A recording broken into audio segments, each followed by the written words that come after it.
Hey everybody, and welcome back for part 3 of our Iroquois game. So you see I'm just setting production here. We've wrapped up the war against the Arabs, and we have managed to take out a big city of theirs. Might have been called Damascus. Who knows, though. So yeah, we're just healing up our units and getting ready for what we're going to do next. We're going to check diplomacy soon, if I'm not mistaken, but I'll tell you right now that we made two deals. So we got something in the peace deal with the Arabs, like a tech. I think we paid for a tech or something like that. And then we traded immediately with the Mongols for a different tech, which was good because it advanced us in the tech tree, which we need. But now we can't really declare war unless we got 20 turn commitments with both of them. So unless they declare war on us, we don't have anything to do in the next 20 turns with our big army. So we'll see what the game has in store with us. You see, I'm queuing up some marketplaces here. That's because if there's a chance I'll be able to fight a war. We'll see. But if not, I don't want to be sitting on a ton of units, so might as well build these essential buildings. I am starting to have slight happiness issues, so it's a good call. Okay, I brought my settler out here, so this is a replant, so it's not going to be liable to flip as long as we get the expand, and pretty low chance of flipping in the meantime too.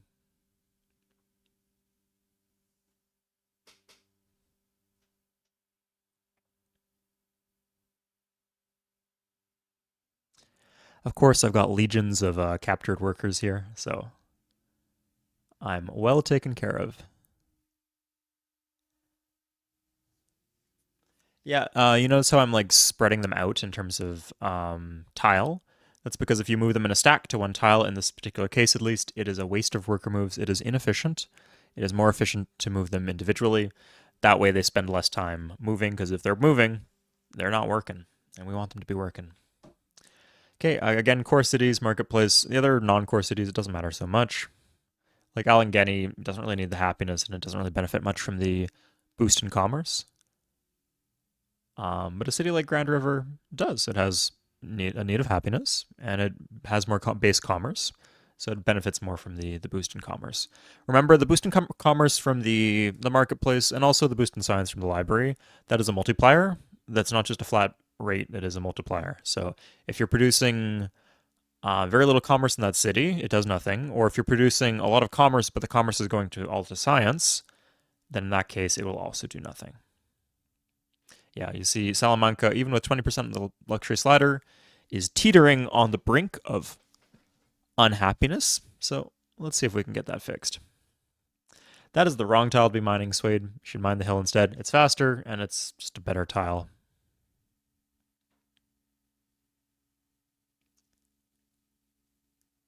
Oh no, sorry. I guess it produces less production. Anyway, yeah, but I do probably better to grow the city though. Size 3, even if it takes forever. Okay, speaking of slow worker moves, we're gonna be patient.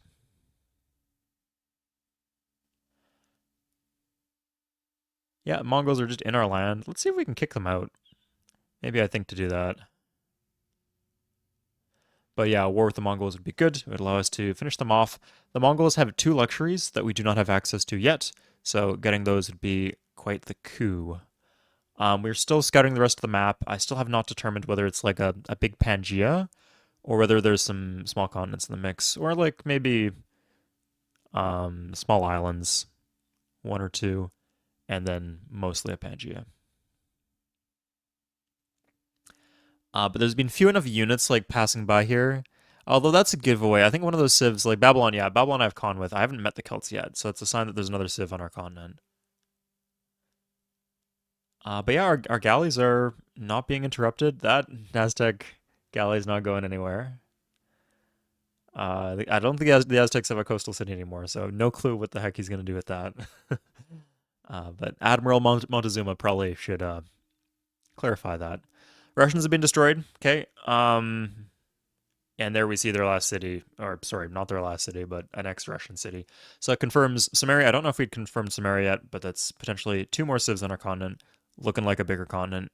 Bigger each day now. Let's go, though. No hurry to jump to conclusions. There's the Celts. We have con with the Celts, and they do have feudalism, so yeah, I think I go to absolutely everybody here. and get some gold. Nope. Nope. Nothing. There's one civ on the map with. This is why we should have scouted earlier. Like, if I sent that Kura around, maybe I would have con with. I don't know how long it would be.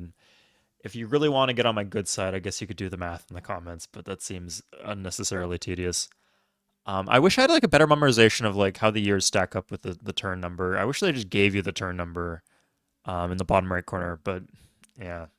Anyway, you could do the math if you really wanted to, but I suspect that if I hadn't tossed away that galley, I could have gotten it with the Celts and maybe had some better trades early on. So I got the gold from Montezuma. At this point, I have to give all my gold to the Celts to get feudalism. We'll see if this is even an option. Not looking good for us. But wait.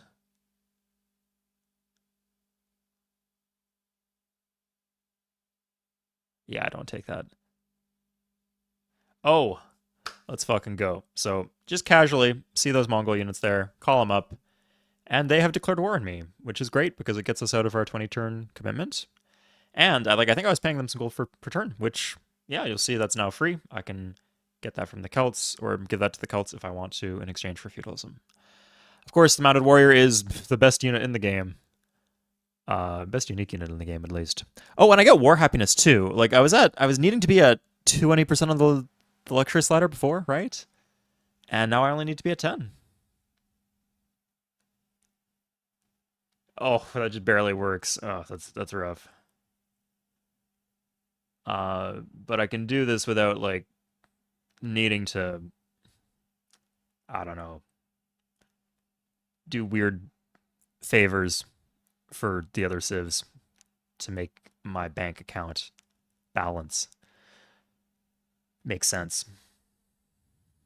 Anyway, there's feudalism, and we have a war with the Mongols, so this is going pretty well now. So looks like the gambit with the peace deal with the Arabs paid off. We got 3 techs. We're keeping up on tech, and we can move on to deal with the Mongols. Get their luxuries, growing big.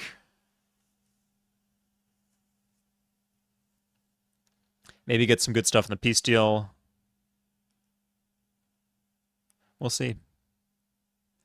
Of course, we have our stacks kind of in the wrong place. Maybe we could have done better.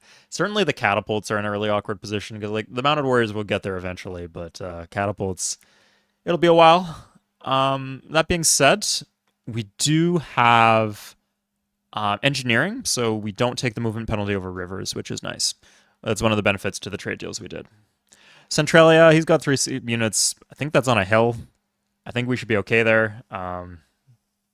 Even if he attacks, we'll probably just lose a unit or 2. That's okay. Or 0. But 3, like he's got a spearman. That seems absurdly unlikely. Okay, again, this is Sid. So if we lose our trade reputation, the game is turbo fucked. Unless we have something really good in exchange for it. So even though we could get gold from trading iron away, and I don't really care if they have iron, I don't want to be passing them iron just because, like, if the route gets cut somehow, we're in deep shit.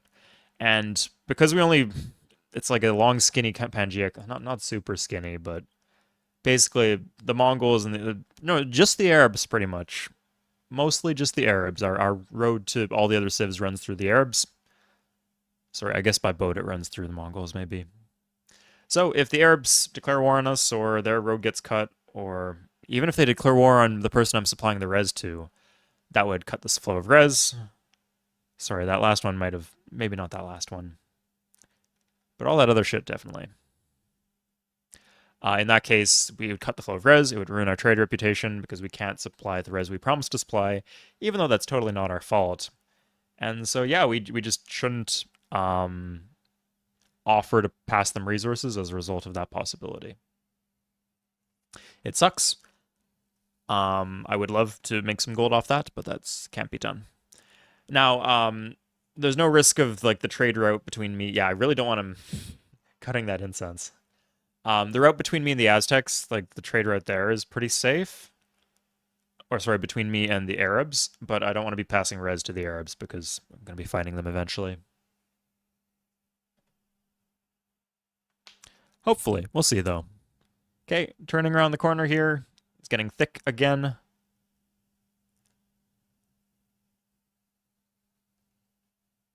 Palace screen, what everybody wants to see. I joke, but you guys unironically always want to see the palace. At this point, I'm like checking like how many other civs are left on my continent potentially. If you want to know what civs are in the game, so like how many civs there are for one, and then what is their like civilization, like what's their name, you can go to the space race screen. That is weirdly the only screen that lets you do that when you don't have contact with the civs, because it is potentially a useful, quite useful ability. Not especially useful, not insanely useful, but uh, yeah. If you want to know what the other civs are on the map, let's say you want to know how many scientific civs there are, or whatnot, then this is a good way to do that. I don't know how the Arabs got a worker there. Did the Mongols take it and then the Arabs took it back? I have no clue. Having road to Akkad would be good, but I guess that's not on the cards right now. I don't like. Yeah, at a certain point, we'll see the victory point screen, and you'll see some weird stuff there. I don't really think I needed to build that galley, but we'll see if we can make any use of it. Okay, I can just slam into the city. Pikes they suck. But fun fact, you actually get a combat bonus if you're fighting with an army. So, we've got a good chance, even with the size 7, we've got a good chance at plowing through the city there.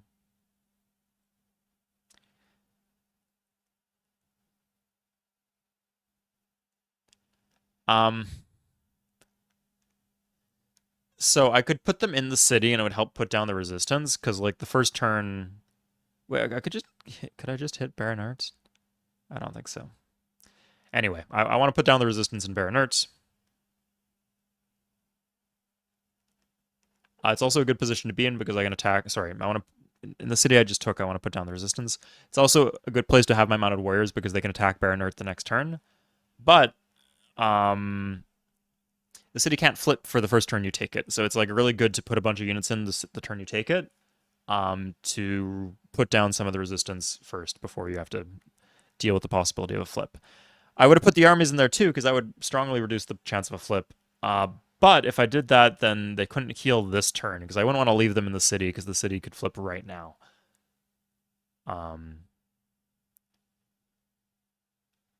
So because the armies are the damage units, I leave them out of the city.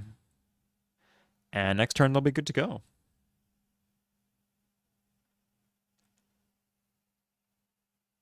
Catapults are not too far behind here. But actually they are kind of far behind.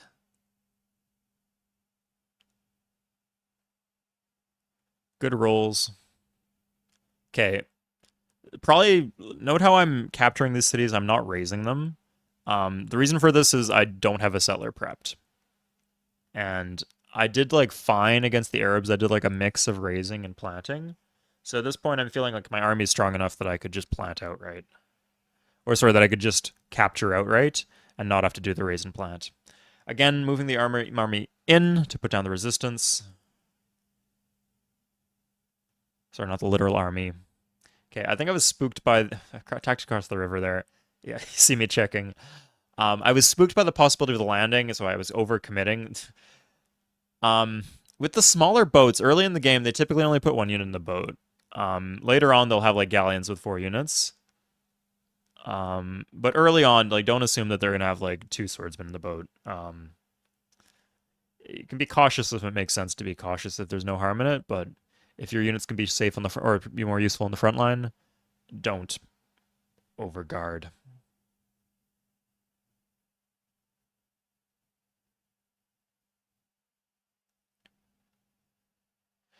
I really want that jungle cleared. It's actually restricting my mobility too. I don't want to build a road without the jungle because you lose a bunch of worker moves if you do that.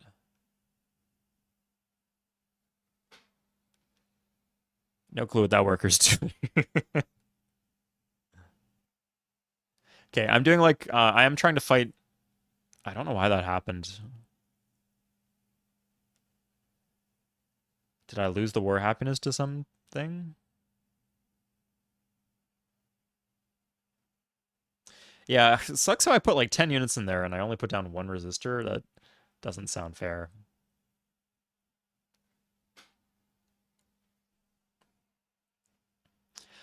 Keep in mind that workers are non-combat units, so you actually do not want to be losing a worker if you can help it. Now, at this point, I should probably go explore that island with the northern boat because the rest of the mainland is going to be scouted out by my other boat. And we get this. I'm not going to complain. Neat thing to have. We have a third army now.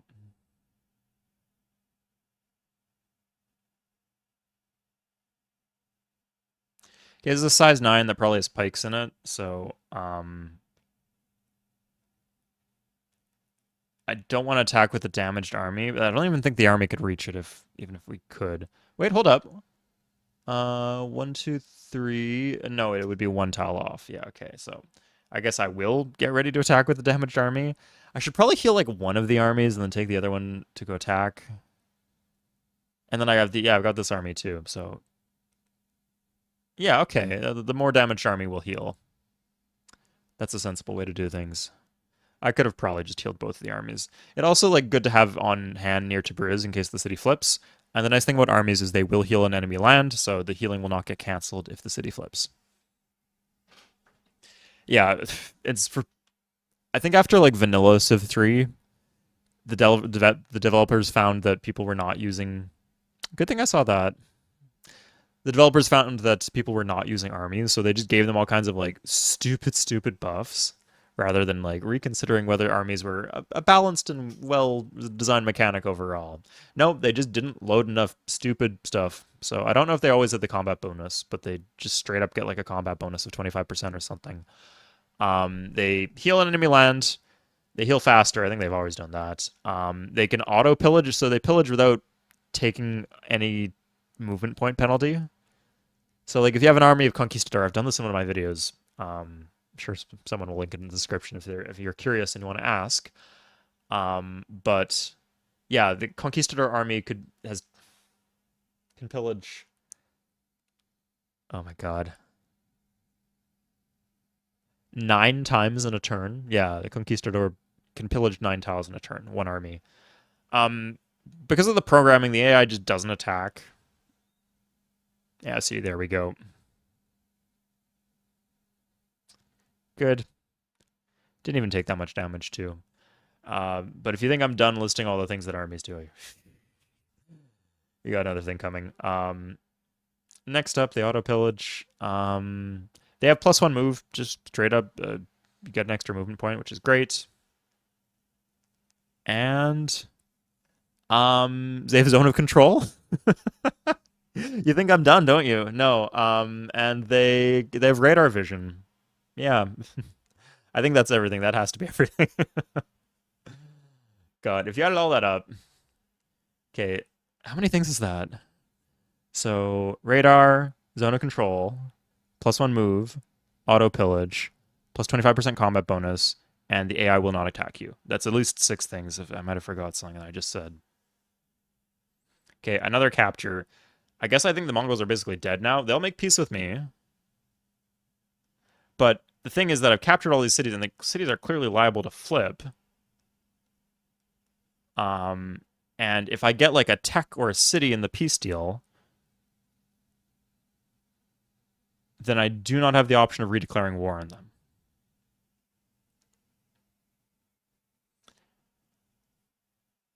Because I would have made a 20-turn commitment to the peace deal. That's how it works. There was some confusion when I was recording this about how it worked. Yeah, so let's just straight up. I think we're done with the army topic for a while. Let's just straight up tell you guys how how it works with armies. So, sorry, not with armies. With peace deals. So, if you make peace with someone, if at any point you violate if you offer to like pay someone gold per turn or like a resource for peace, and then you break the peace deal, obviously that breaks the commitment for the resource, and you would lose your trade reputation because you said you'd deliver the resource and you didn't deliver the resource. That's obvious. The one other thing is that if they give you a peace deal and give you something else in exchange for that peace deal, then you are on the hook for honoring the peace deal. You don't need to honor the 20-turn peace deal if either you paid them or if, sorry, don't quote me on that last one. I think if you paid them, it's not the case. And then also if it's just like a white piece. So if it's just like a flat piece, you can break the peace deal whenever you want. So yeah, providing someone in my position knows all that, it does produce an interesting dilemma where I want to be at war with them so I can retake my cities, or at least I want to be able to immediately declare war on them. But I also want to be getting peace or text in the peace deal. That's really important for me. Because I'm trying to do this without the Great Library, any exploits, so including the Great Library cheese. Like I could just write a passage Babylon and take the Great Library. That would be fine, but if, in addition to violating my ROP agreement, it would be worth violating my ROP agreement, but it would just be cheesy, and I'm trying to do this without exploits, as you see from the title of this video. So trying not to do that, so this means I have to keep up in tech. So ideally I should be using these peace deals to get tech. But here I decide I'm going to go for one more city at least before I make peace with the Mongols. The downside is, though, because of this jungle terrain, it's giving me the luxuries, but it makes it hard to take cities. And if they flip, it makes it potentially hard to retake cities. There's some roads here, but obviously, first of all, roads do not work in enemy territory, and not roads everywhere. So, okay, finally we got a COD. If we just... that was dicey, too. They almost held. Yeah, if we just, like, kept 2 more mounted warriors, which we clearly did not need on the front line, we would have had that city ages ago, but whatever. It's ours now. If it doesn't flip, back to Babylon.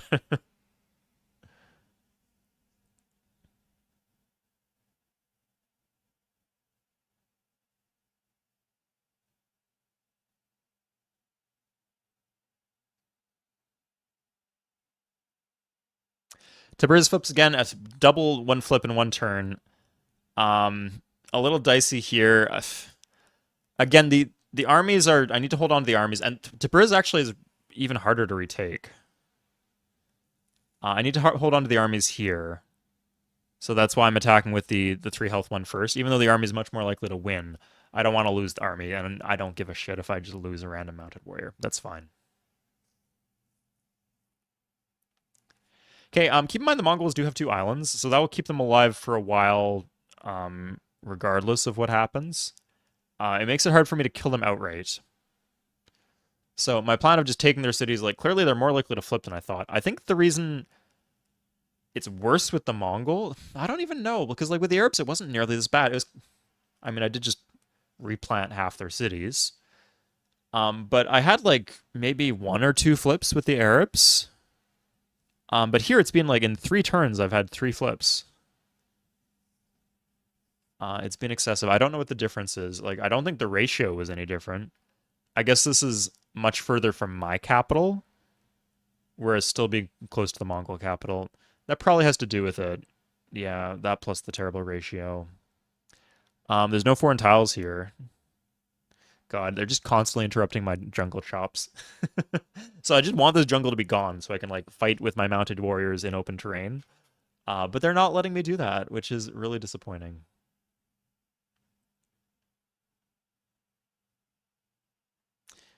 Should be able to finish that chop. Okay, so what would he give me? He's a known liar and cheat. Of course, that doesn't matter if you're the AI, really. I don't know. Maybe they benefit from... They probably do benefit from the option of giving per-turn trade deals. But they always just fuck their... They always completely fuck their trade reps, no matter what. Yeah, so this is the other downside, that if I let them... If I'm not careful... and I let these cities flip... someone else could retake them.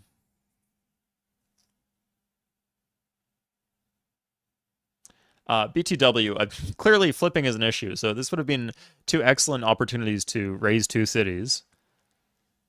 But I did not take those opportunities. Like, just in Hovd right now, in 3 turns I could have a settler. Which would probably be there in time to, like, beat the Arabs to it. Centralia, I could just hurry production on a settler. I'm deciding not to do that because I guess because I'm dumb. That is the reason behind my decisions. I guess I just like forgot everything I knew about playing on high difficulty levels because I got confident here. We'll see how much I'm able to handle that though.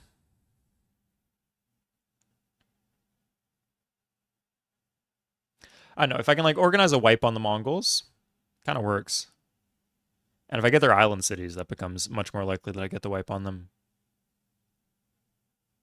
Okay, so I can just straight get Theo. Shiv I don't really want because it. If I had like a bunch of gold on hand, it would be nice to like to have my armies. Like if I get a new army, it would be nice to have it be a knight army.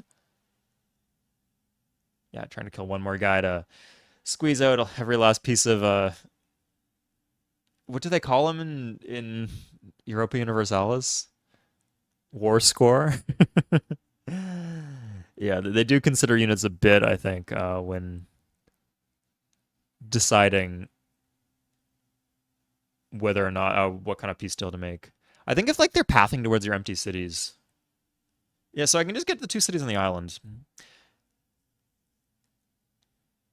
But at this point, I just straight up could get Theo. I guess I should check if anybody else has. I could get Monarchy off the Aztecs. I can also get two workers if I want them. No Theo, so it would just be Theo on its own, pretty much.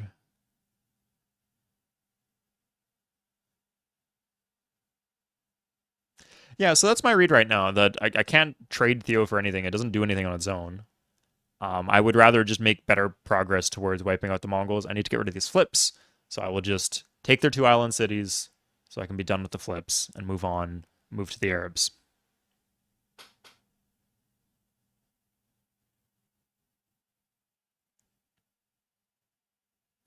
Now, the downside to doing stop start peace is each consecutive war. Yeah, there we are. Okay, like that city's fucking hell. Good luck getting those rid of the Zulu. I guess if I want an excuse for the Zulu to declare war on me, I could kick him out.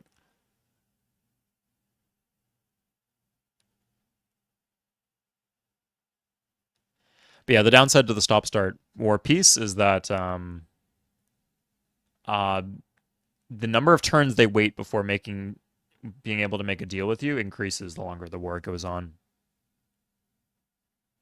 I also just still have resistors, and I'm not really comfortable putting down the resistance. I can't really rotate my units especially effectively. I actually do not have the road. This is crucial. Between Akasasne and Baranurt, I do not have the road there. Sorry, at least on that one ruin tile. Having a road there would be at least marginally helpful, but I don't have it. So even though like cleaning up the Mongols is a massive coup, getting all these cities, I'm making some mistakes here. We'll see if I'm going to be able to salvage this. Munich has fallen to the Celts for what that's worth.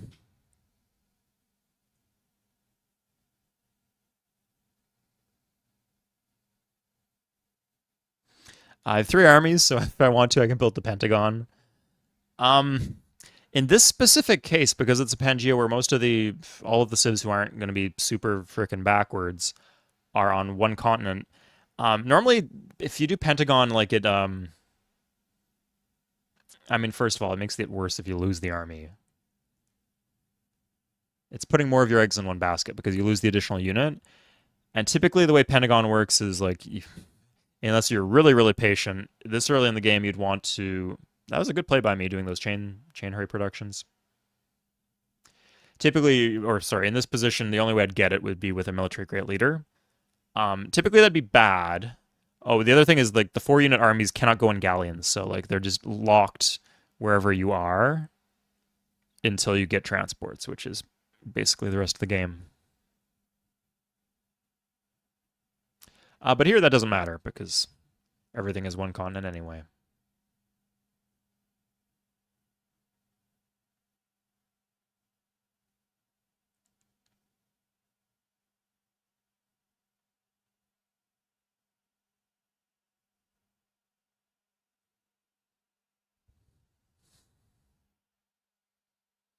So yeah, having those 4 mounted warrior armies, if like I go to war against like the Arabs, that would be helpful. I could like plow through their cities more effectively. There's the flip, and I actually do not have units in there to in position to retake. Oh, and by the way, the Arabs are coming. And they get that city, like, I don't really have a road between my own cities. If they get the border expand, at least. I do still have the really crappy road otherwise. But it does make the road even worse.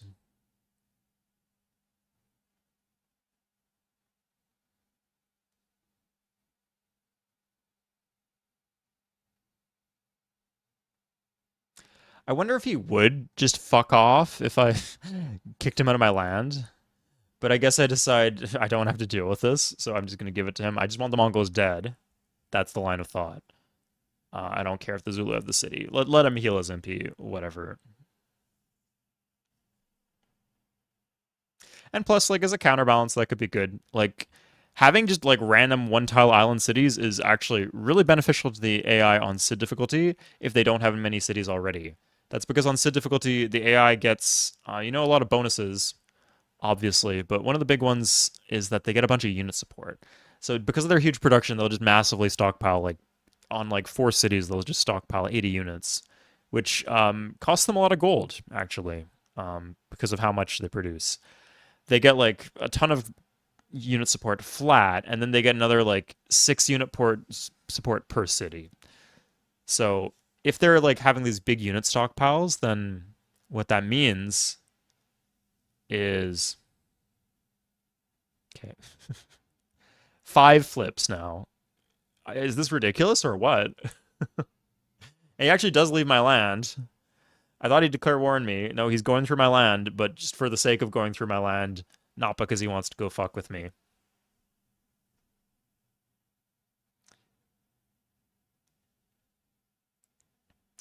Anyway, so the AI get a bunch of per city unit support. So if they're on 4 cities like the Zulu are, they could potentially get a lot of money from these cities, these crappy little island cities. So giving him some money to help even him out with his nearby allies, who are like I'm actually concerned about. So his nearby neighbors, like Civ's, like you see how massive Samaria is. I don't know if we've checked the victory point screen, um, but if you haven't seen it yet, they're at like 25% of population and landmass, something huge like that. Just really concerning.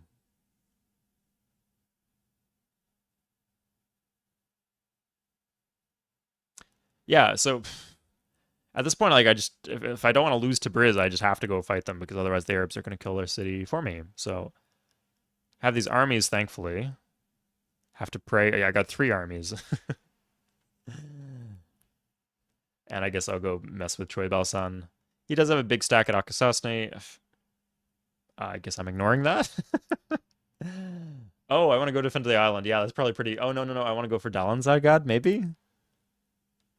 Oh, okay. I got plenty of units there, actually. Might not be the best trade, but.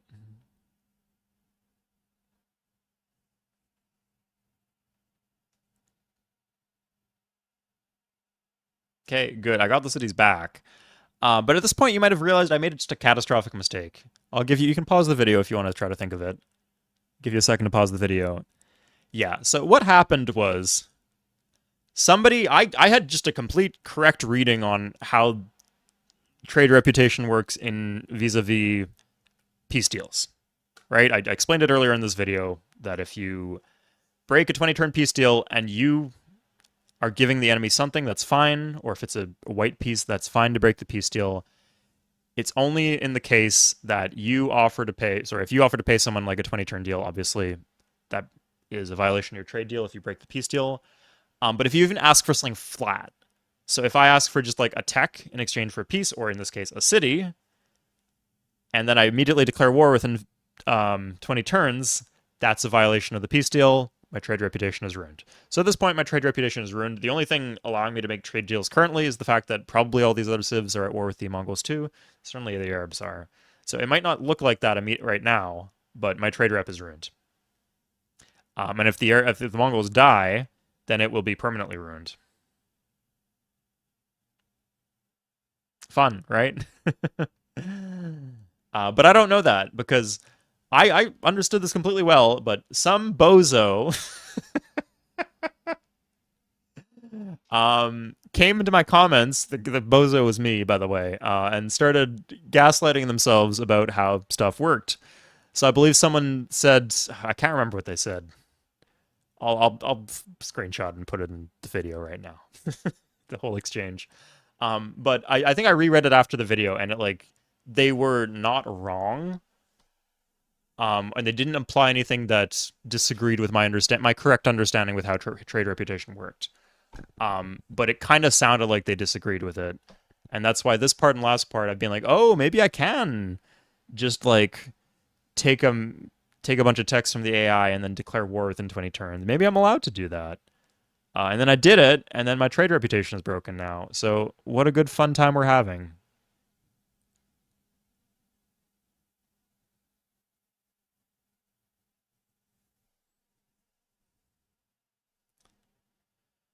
Okay, eager to finish them off as soon as possible, of course. Puts it onto the flips. If the island city flips, I'm in trouble.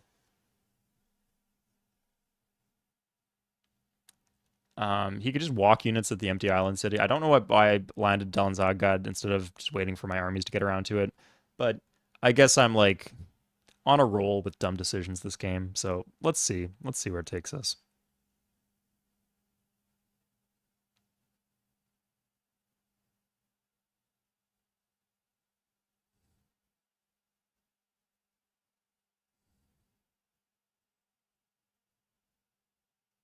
Yeah, they're at war with everybody.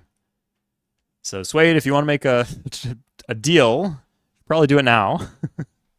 Well, it's still good. Courthouse and Cap at a heavy discount, of course, for the Sumerians.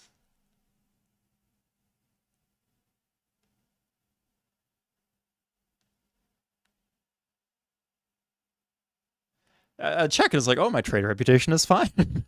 It's because they're at war with the Mongols, but that's what's happening right now.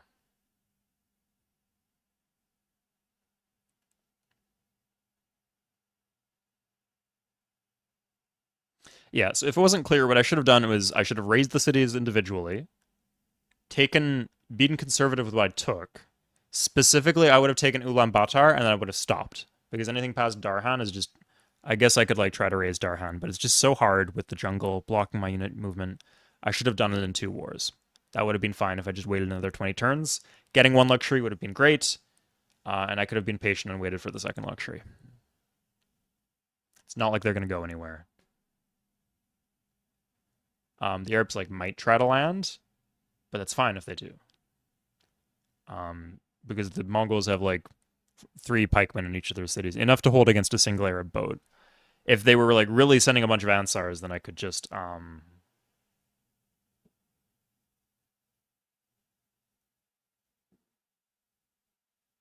fun. Some fun RNG right there. Would have been hilarious if I lost the army. Even more fun.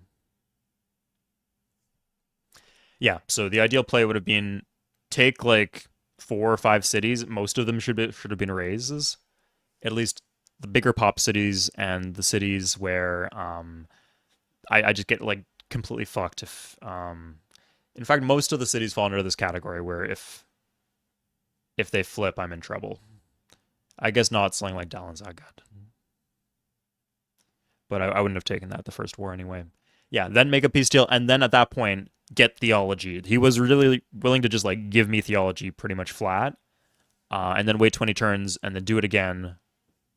Yeah, and then get another tech then, and then maybe I could try to claw my way back in terms of tech. But right now, like I haven't been teching anything. Like I'm getting invention in 35. They're gonna be at like banking metallurgy at this point. At least the more advanced civs. And by the time I get invention, they'll probably be in the next era. Another fucking flip. That's 6. What? Where is this coming from? Okay. And I run to you. Oh my god. What's the count on these cities? Like, which specific city? I think it's been 222, like Baronert twice, Tibbers. Has it been Tibbers 3 times? I think that's been 6 flips.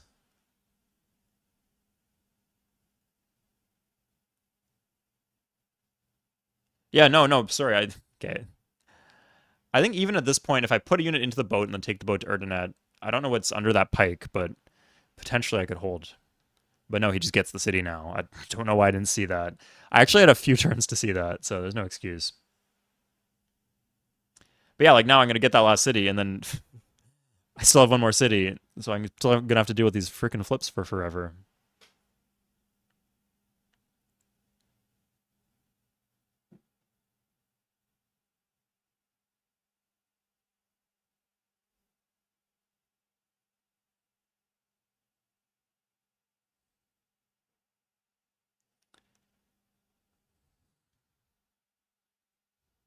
Okay, in terms of the macro stuff, I didn't pay too much attention to this, but I did do a bunch of markets in the core cities, but then I stopped at that. I didn't do any courthouses, I didn't do any libraries.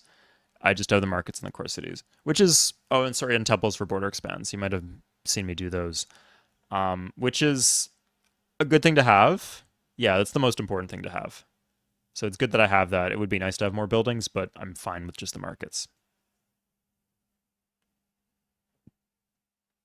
Okay, really want to get all his units to the island to end this war as soon as possible. So I'd actually just rather than I could have just double slaved St. Regis. The city was plenty happy, but I guess I just wanted to be fancy and do the disband play. Probably better to have like just a mounted warrior, a vet mounted warrior versus a population. I'd much rather have the mounted warrior, but again, questionable decisions all over the place. If you guys wonder why I wasn't in a hurry to post this part, to record my commentary and post it, I'm glad I could get it to you though, like not like super fucking late. Um, Another flip. What that one's whatever.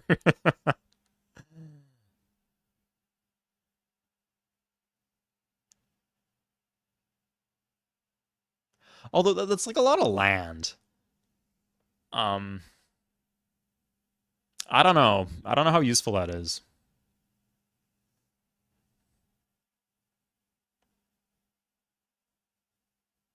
Was it at this point that the Sumerians like kicked my galleys out? Like I just finally finished exploring absolutely everything in his land, and then at that point he decides to kick me out, which was odd. I was kind of hoping I'd be teleported to like an island, but that didn't happen. I just got both of the galleys got teleported to the same place, off the western coast of his land.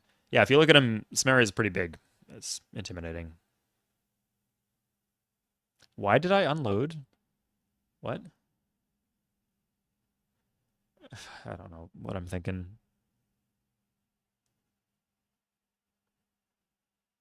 Okay, so at this point, I think I'm considering the possibility of stalling out the war to get a tech from him and then redeclaring the war. Yeah, I think that's what I'm trying to do with the. But then what?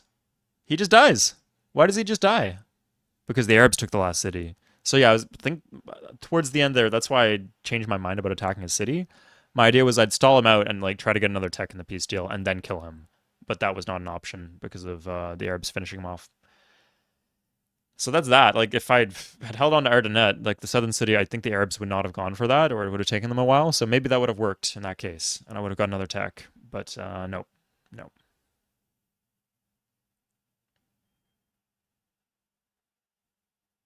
So yeah, now I'm technoless.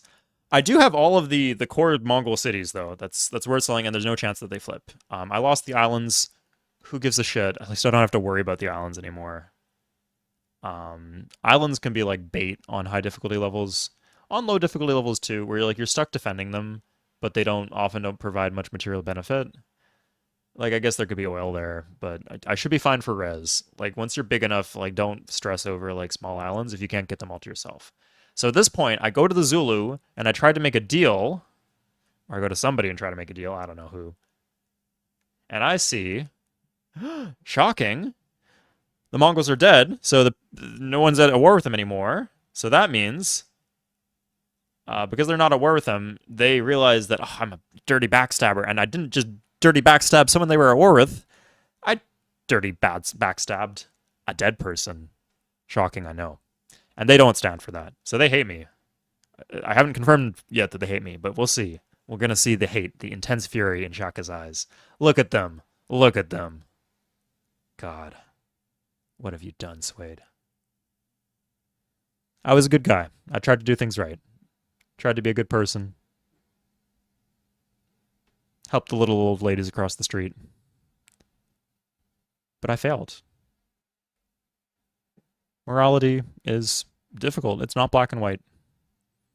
Sometimes, in your efforts to become a better person, you become the villain.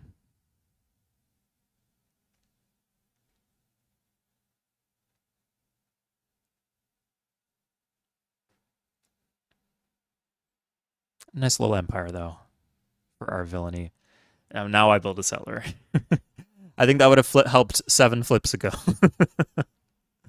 Okay, let's see our trade deals. What we got? A bunch of worker moves first.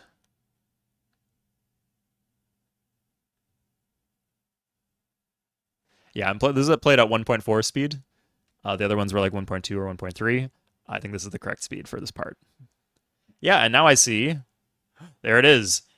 Dirty bastard. Broke the Mongol's heart. And also said mean things about his dog. And now I realize my trade reputation has been ruined. And right now, at this point in the video, it will flash on screen the comment where I gaslighted myself and somebody gaslighted me, or somewhere in between, to think that it was totally a-okay, cool beans if I broke my trade reputation and screwed the Mongols in my peace deal. So, I guess that, like I said, I am the villain now. So, this is no longer Civ 3 on Cid done right. This is Civ 3 on Cid done wrong. Next part, Rite of Passage with Babylon, we're going to take the Great Library. See you guys then.